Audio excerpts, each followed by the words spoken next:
Alors nous allons lire la Bible dans le livre de Genèse. Nous sommes dans Genèse chapitre 2 à partir du verset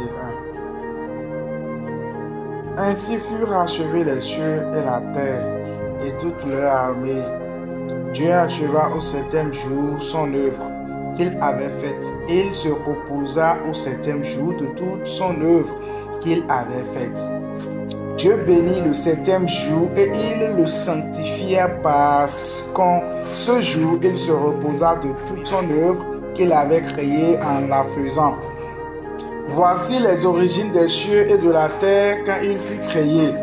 Lorsque l'Éternel Dieu fit une terre et des cieux, aucun arbuste des champs n'était encore sur la terre et aucun herbe des champs ne germait encore, car l'Éternel Dieu n'avait pas fait pleuvoir sur la terre et n'y avait point d'homme pour cultiver le sol.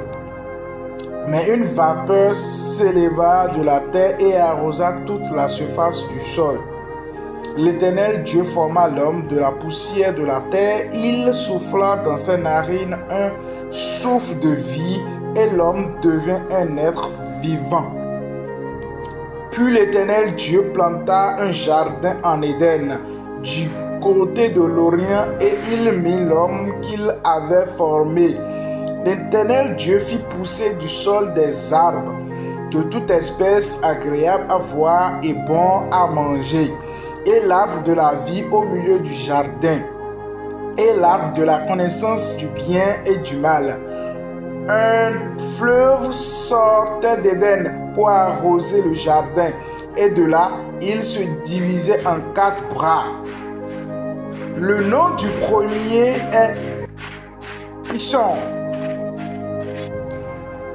Le nom du premier était Pishon. C'est celui qui entoure le pays de Havila, où se trouve l'or. L'or de ce pays est pur. On y trouve aussi le bédlum et la pierre d'Onis. Le nom du second fleuve est Gihon. C'est celui qui entoure le pays de Suisse. Le nom du troisième est Ridélec. C'est celui qui coule de l'Orient de l'Azérie. Le quatrième fleuve, c'est l'Euphrate. L'Éternel Dieu prit l'homme et le plaça dans le jardin d'Éden pour le cultiver et pour le garder. L'Éternel Dieu donna cet ordre à l'homme: tu pourras manger de tous les arbres du jardin,